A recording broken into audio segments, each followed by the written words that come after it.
friend Fishing with Dom, and today I'm going to show you how to rig a tube with a tube jig head. Now, tubes, no matter where you are, catch fish. Muskie, walleye, large and smallmouth bass. Tubes are an efficient way to cover water and find areas where fish are going to be located, especially on harder days where I can't seem to find fish and I need to be able to cast around quite a bit and find little pockets of whatever I'm targeting, especially smallmouth bass. Tubes are a great way to cast out there and see where I can find bass.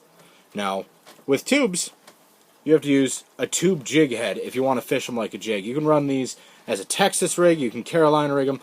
9 times out of 10, all anglers are going to fish these with a tube jig. Now, tube jigs are 100% interior, and that means the head of the jig is going to be inserted into the interior hole that the tube has. So I'm going to show you how to do that. Now, tubes have fluted skirts like this at the end of it, and if you peel all of the legs back, just like this, you see that there's a hole in the dead center. You will insert the jig head into said hole, but here's a little tip that I'm going to share with you today, because you'll end up tearing more baits in tubes, thus killing your efficiency and not endangering the livelihood of your bait. You're not going to be able to fish with the same tube for as long if you don't do this.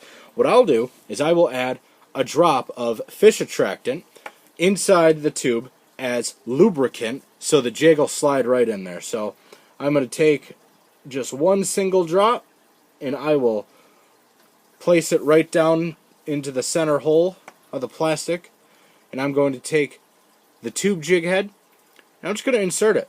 Now, it's very simple, but this lubricant, it really helps for putting the jig inside the tube and not tearing up the bait along the way.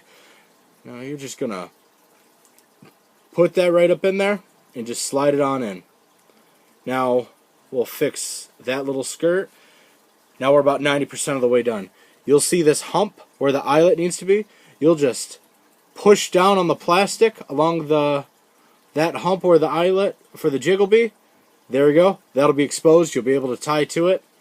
And just like that, you are ready to go fishing for whatever species it may be.